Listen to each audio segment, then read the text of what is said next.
출발 업앤다운 시간입니다. 자, 오늘 장을 움직이고 있는 그 종목군들 살펴보고 전략 세워보는 시간인데요. 유한타증권 박진희 차장과 함께하겠습니다. 차장님 안녕하세요. 네, 안녕하세요. 네, 자 오늘 장 소폭이지만 플러스권 나타내고 있는데요. 자, 지금 현재 어떤 종목이 움직이고 있나요? 네, 어제 시장 보셔서 아시겠지만 시장 상당히 변동성 보여주고 있습니다. 어제 거래소의 대형주들, 낙폭과대들 중심으로 해서 상당히 급등한 모습이었었는데요. 오늘은 일부가 숨고르기 들어가는 모습 속에서 어제 좀 약세를 보였던 코스닥 쪽에서 화장품 섹터들 좀 강한 흐름 반등과 함께 헬스케어 섹터들도 좀 반등이 강하게 나오고 있는 모습 보실 수가 있겠습니다. 반면에 거래소 삼성전자가 약세를 보여주고 있는 모습 속에 내수주들 좀 약세 부진한 모습입니다. 증권주들도 속속 마이너스로 돌아서는 모습 보실 수가 있겠고요. 어제 급등했던 은행주들도 마이너스권으로 전환되는 모습 보실 수가 있겠습니다. 전체적으로 현대차 그룹주들이 오늘 양호한 흐름 이어가고 있는 모습 속에서 탄력은 조금 떨어지는 모습이고요. 코스닥 쪽으로 조금 오늘 힘이 좀 실리고 있는 모습 속에서 중소형주 쪽 흐름 좀 나타나주고 있고요. 최근에 의류주들의 상승세가 계속적으로 좀 이어지고 있습니다. 오늘도 신세계 인터내셔널 강한 흐름 보여주고 있는 모습 보실 수가 있겠고요. 유통주들 어저께 강하게 올랐었는데요. 오늘은 소폭 조정 보여주는 모습입니다. 오늘도 셀트리온 좀 강세 보여주고 있습니다. 장 초반에 다음 카카오 좀 상승하다가 강보합권으로 좀 내려앉은 모습 보여주고 있고요. 오늘 LG하우시스, KCS, 한샘 등 건자제어 섹터들도 건설주 조정과 함께 같이 좀 약세를 보여주고 있는 모습인데요. 건설주들 장 초반에는 좀 약세를 보여줬습니다만은 제가 지금 방송하는 사이에 상당히 좀 강하게 다시 반전이 됐네요. GS건설이라든지 현대건설, 대림산업 모두 강세로 반전된 모습 보여주고 있는 상황이고요. 조선주들이 장 초반에 좀 강했었다가 지금 탄력이 조금 떨어진 모습 나타나고 있는 것 같고요. 카지노 섹터주들이 지금 급등 보여주고 있는 모습입니다. 네, 자 그러면 오르는 종목부터 하나하나 보도록 하겠습니다. 자, 간밤에 유가 또 올랐죠. 나흘 연속 상승세가 나오고 있는데 지금 정유주 SK이노베이션도 한 2%가량 오르고요. 화학 섹터 좋습니다. 지금 SK케미칼이 한 4%대, OCI도 지금 4% 넘게 상승하는 그 모습 펼쳐지고 있는데요. 정유화학 섹터 이 전략도 제시를 해주시죠. 네, 오펙의 감산 움직임 이런 부분들이 기대감으로 작용을 하면서 유가가 상승을 이어가고 있습니다. 그러다 보니까 정유 섹터들 강한 흐름 보여주고 있죠. SK이노베이션 강세 보여주고 있고요. 지금 SO1, GS 모두 흐름 괜찮습니다. 롯데케미칼이라든지 그동안 부진했던 금호석유, 그다음에 대림산업까지도 전부 다 동참하는 모습 보실 수가 있겠고요. LG와 장 초반 약세에서 플러스로 돌아선 모습입니다. 거래소 삼성전자가 약세를 보이니까 경기 민감주 섹터들이 다시 좀 부활을 하고 있는 모습인데요. 전체적으로 화학주는 제품 가격의 안정화와 함께 실적 기대감으로 계속 끌고 가는 게 맞으실 것 같고요. 다만 가격적인 메리트가 롯데케미칼도 약 한 26만 원권에 접어들면은 좀 줄어들 수 있기 때문에 보유하신 분들은 탄력 저하를 한 26만 원 선 정도 가시면 좀 고민하시면 좋을 것 같고요. SK이노베이션도 약 한 12만 원 정도까지 일차적인 흐름 보실 수가 있을 것 같은데요. 전반적으로 유가의 흐름이 전체적인 종목들의 방향성과 연결되어 있기 때문에 해당 화학, 정유, 건설, 조선 섹터 모두 가지고 계신 경기 민감주 섹터를 보유하신 분들이라면은 유가의 방향성 좀 더 보셔야 되겠습니다만은 하여튼 5월 달까지는 조금 더 안정적인 흐름이 이어질 수도 있다라는 점 염두에 두실 필요 있을 것 같습니다. 네. 자, 그리고 오늘 카지노 쪽 좋죠. 파라다이스도 한 5% 넘게 상승하는 그 모습이고, 지금 GKL이 지금 4.8%대 상승, 영종도 카지노 건설 추진설에 지금 강한 그 시세가 분출이 되고 있는데요. 자, 이쪽은 어떻게 볼까요? 네, 영종도 리조트 건설 소식에 급등을 하고 있는 모습인데요.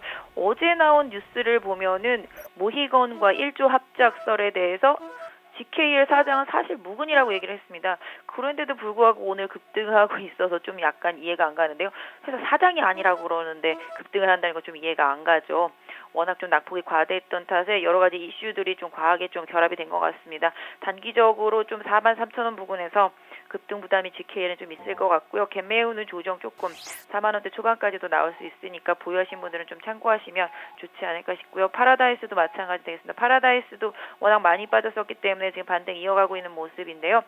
조금 더 여력은 있습니다만 28,000원 부근이 단기 최대 변수가 될 수 있는 가격대라고 보시면 좋을 것 같은데요. 지난번에도 제가 카지노 주식들 한번 실적이 안 된다고 말씀드렸었는데 다들 아시다시피 드롭백이 많이 떨어져 있는 상태인데요. 워낙 낙폭과대주들로 순환매가 돌다 보니까 강한 흐름이 좀 이어지고 있고 뉴스가 조금 빌미가 된 것 같은데요. 아직까지 정확하게 확인된 바는 없기 때문에 일단 추격 매수보다는 기술적 대응으로 좀 임하시는 게 좋지 않을까 싶습니다. 네. 자, 그리고 증권주들 좀 보죠. 어제 좀 많이 좀 떨어졌던 그 종목인데 오늘 장초반에 반등이 또 강하게 좀 좀 나왔는데 지금 현재 하락 반전된 종목군들이 좀 대부분입니다. 지금 윗꼬리가 좀 달리고 있는 그 상황이고 현대증권 뭐 자사주 뭐 윤경은 사장의 자사주 매입 소식에 그래도 플러스권 좀 유지를 해놓고 있는 그 상황인데요. 이쪽은 어떤 전략 주실까요? 네, 증권주 전체적으로 소폭 약세로 전환됐습니다. 현대증권만 좀 강한 흐름 이어가고 있는 모습인데요. 뭐 삼성증권을 비롯해서 전체적인 대형증권사, 중소형증권사들도 좀 탄력이 떨어지고 있습니다. 그럴 것이 지수가 2100포인트대까지 올라올 때 증권주들이 강하게 힘을 썼기 때문에 에너지 소진이 일정 부분 있을 수 있겠고요. 다른 강한 종목들 위주, 낙폭과대 종목들 위주로 수급이 이동하다 보니까 이런 부분들이 나타나고 있습니다. 일단 증권주들은 개인적으로 지금 추격 매수하기보다는 보유하신 분들의 영역이라고 생각을 하고 있습니다. 보유하신 분들은 일정 부분 유지하시면서 탄력도가 저하되면서 이격을 좀 조정할 수 있는 가능성을 좀 대비하시는 게 좋을 것 같은데요. 어제 찍었던 저점권들을 좀 기준으로 해서 더 이상 추가적인 하락이 나오는지 여부를 좀 판단하시면 조금 단기 대응에는 좀 도움이 되지 않을까 싶습니다. 네, 자 그리고 최근에 좀 반등하고 있는 이 자동차 쪽도 점검해 보죠. 오늘 완성차보다는 지금 오히려 부품주들이 더 강한 그 움직임이 펼쳐지고 있네요. 세종공업이나 뭐 성화하이텍 이런 종목군들이 한 3에서 6% 가량 오르고 현대차, 기아차도 지금 상승권의 움직임 나타나고 있는데요. 자 이쪽은 어떤 전략 주실까요? 네, 시장의 확산이죠. 대형 완성차 업체들이 바닥을 잡고 좀 반등하는 흐름이 나오니까 부품주들이 빠르게 움직이고 있죠. 지난번에도 삼성전자, 갤럭시 기대의 마음으로 코스닥에서 부품주들이 상당히 급등했던 것과 같은 이치라고 보시면 좋을 것 같습니다. 최근에 코스닥이 강세를 보이고 올해 IPO가 많을 거란 기대감에 창투사들이 급등을 했듯이 시장이 생각을 한 번씩 더 돌려가면서 움직이고 있는데요.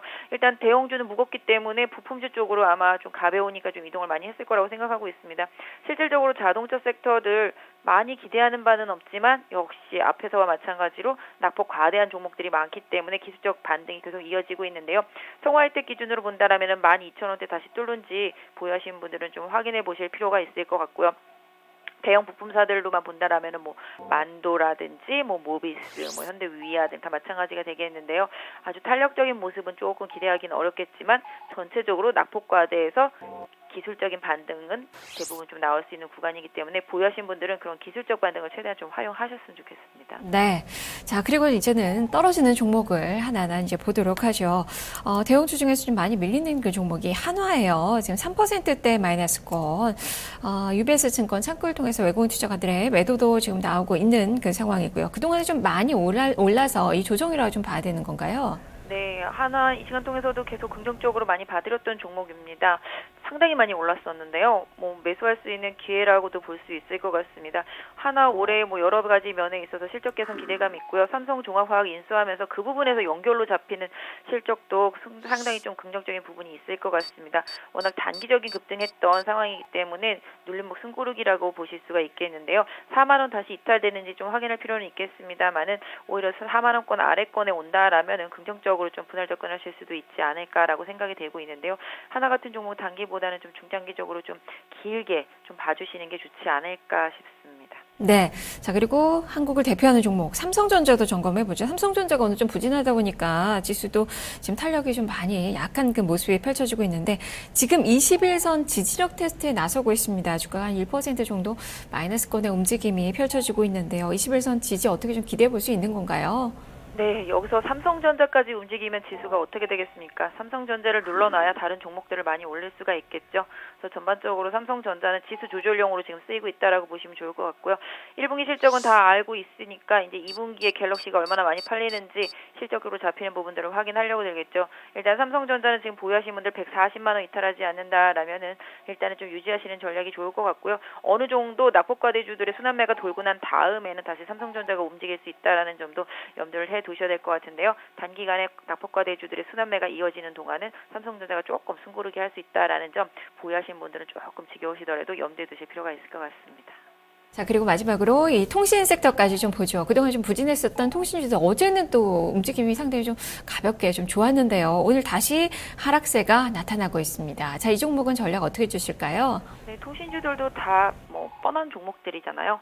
아시다시피 뭐 제재들도 많이 있고 그러다 보니까 수익도 항상 뻔하고 서로 뺏고 뺏기는 과정 속에서 실적이 계속 오락가락하고 있는 그런 상태이기 때문에 크게 기대할 바는 없습니다. 물론 역시 통신주들도 내수주가 움직여야 될 때 지수 조절용으로는 쓰일 수 있겠습니다만은 큰 그림에서는 통신주를 접근하기보다는 다른 종목들 하시는 게 수익률 관리는 좀 좋을 것 같고요.